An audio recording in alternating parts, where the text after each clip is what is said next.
Ano yan? Sino naman to? Ayaw nga, wala siya. Shout out natin siya. Shout out kasi nag-like. Should I start the series? Yes! Yung may kapatid siya, di ba nalalaki, tapos yung silog. Gagamitin natin. Yan.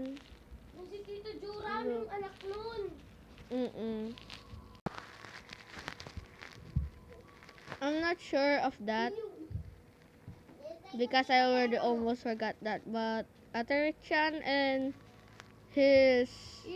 I mean her sibling is...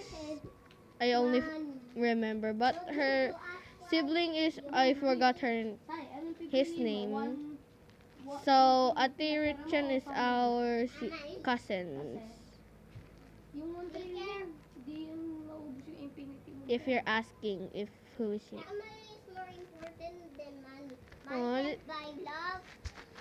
Who said money can buy happiness? So guys, ito na muna kasi palaubat na sepan ko. So peace out na lang.